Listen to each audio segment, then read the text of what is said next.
Okay, now it's time to meet Grendel's mother. They went to sleep, that's the Danes, and only one paid dearly for the night's ease, as had happened to them often, ever since Grendel occupied the Gold Hall, committing evil until the end came, death after his crimes. Then it became clear, obvious to everyone once the fight was over, that an avenger lurked and was still alive, grimly biding time. Grendel's mother, monstrous Hellbride, brooding on her wrongs. She had been forced down into fearful waters. The cold depths, after Cain had killed his father's son, felled his own brother with the sword. Banished an outlaw, marked by having murdered, he moved into the wilds, shunning company and joy, and from Cain there sprang misbegotten spirits, among them Grendel. Now, the reason this is highlighted in gray is because I have a theory, and it's a pretty well-proven theory, because a lot of the parts fit. Grendel's mother doesn't have a name because her name is Lilith. If you look it up, Lilith is the first woman. Before Eve, there was Lilith. Lilith was every part of Adam's equal, and because she stood up for herself and because she did not do what Adam told her to do, she was basically banished out into the wilderness, where it's believed that she became a monster. So this is the boogeyman that has existed for thousands of years.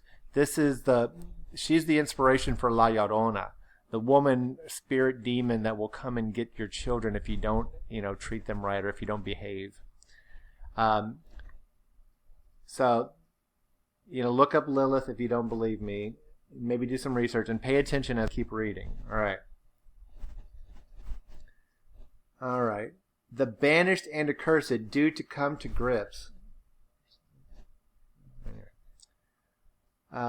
with that watcher and Heorot waiting to do battle. The monster wrenched and wrestled with him, but Beowulf was mindful of his mighty strength. For some reason, they're reviewing the fight with Grendel again. I don't see why that's necessary. But the wondrous gifts God had showered on him, he relied for help on the Lord of all, on his care and favor, so he overcame the foe, brought down the hell brute, broken and bowed, outcast from all sweetness, the enemy of mankind made for his death thin. But now his mother had sallied forth on a savage journey, grief-racked and ravenous, desperate for revenge. So Grendel was the child of Grendel's mother, and I guess when he jumped into that lake and disappeared, that was her home. And so she sees that her son has had his arm ripped off and he's dying, so she's going for revenge. So the mother attacks Heorot. She came to Heorot. There inside the hall, Danes lay asleep, earls who would soon endure a great reversal once Grendel's mother attacked and entered. Her onslaught was less only by much as an Amazon warrior's is less than an armored man's, when the hefted sword, its hammered edge and gleaming blade slathered in blood, raises the sturdy boar ridge off a helmet. I highlighted that in yellow because that is another anti-feminist message saying that girls aren't as strong as boys. Amazon warriors aren't as strong as men warriors is basically what it's saying. It's like, yeah, Grendel's mom was strong, but not as strong as a man monster would have been. Anyway, that's just hating. Then in the hall, hard-boned swords were grabbed from the bench, many a broad shield lifted and braced. There was little thought of helmets or woven mail when they woke in terror.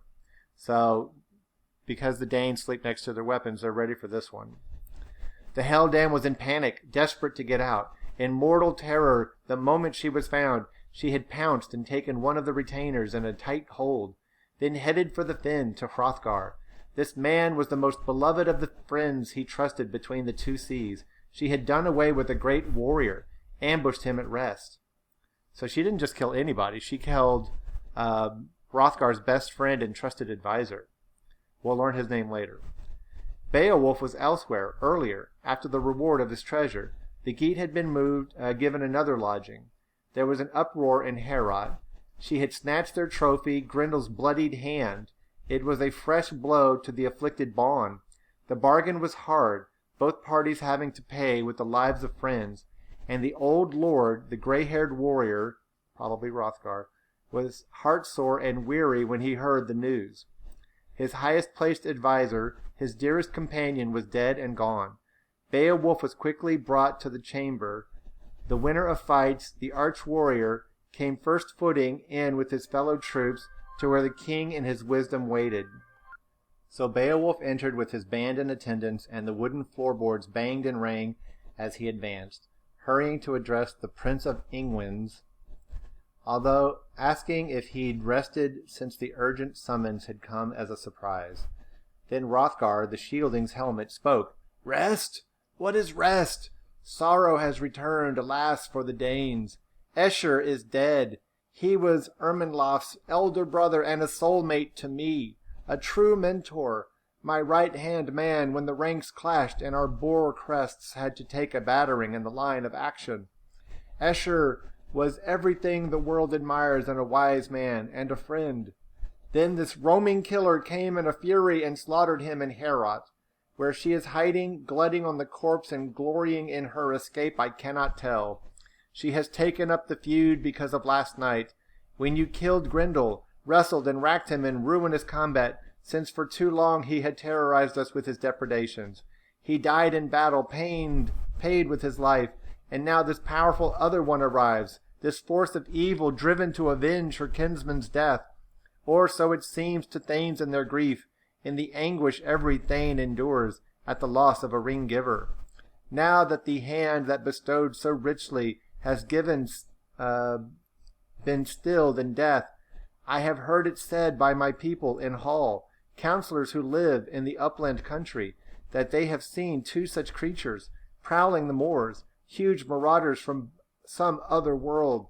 One of these things, as far as anyone can discern, looks like a woman. The other, warped in the shape of a man, moves beyond the pale, bigger than any man, an unnatural birth called Grendel by country people in former days. They are fatherless creatures, and their whole ancestry is hidden in a past of demons and ghosts. They dwell apart among wolves on hills, on wind-swept crags, and treacherous caches, where cold streams pour down the mountain and disappear under mist and moorland. A few miles from here, a frost-stiffened wood waits and keeps watch above a mere. The overhanging bank is a maze of tree roots, mirrored in its surface. At night there, something uncanny happens.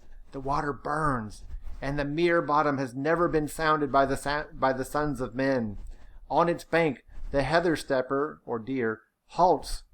The deer in flight from pursuing hounds will turn to face them with firm-set horns and die in the wood, rather than dive beneath its surface. That is no good place. Okay, this lake is kind of interesting to me. The trees are uprooted, and the water burns at night, and a deer, if chased by hounds, would rather be torn apart by hounds than try to swim across this lake. I think it's a crater that filled with water after a spaceship from outer space aliens crashed into Denmark. And there will be further evidence of this in later readings and recordings. So pay attention. All right, where are we? That is no good place. When the wind blows up and stormy weather makes clouds scud and the skies weep, out of its depths a dirty surge is pitched towards the heavens. Now help depends again on you, and you alone. The gap of danger where the demon waits is still unknown to you. Seek it if you dare. I will compensate you for setting the feud, as I did last time, with lavish wealth, coffers of coiled gold, if you come back. Beowulf, son of Ecgtheow, spoke. Why, sir, do not grieve. It is always better to avenge dear ones than to indulge in mourning. For every one of us, living in this world means waiting for our end. Let whoever can win glory before death. When a warrior is gone, that will be his best and only bulwark. So arise, my lord, and let us immediately set forth on the trail of this troll dam. I guarantee you, she will not get away, not to dens underground, nor upland groves, nor the ocean floor. She'll have nowhere to flee to. Endure your troubles today. Bear up and be the man I expect you to be. And I will stop there. Tomorrow, or in the next video, we will read the most exciting action sequence in literary history.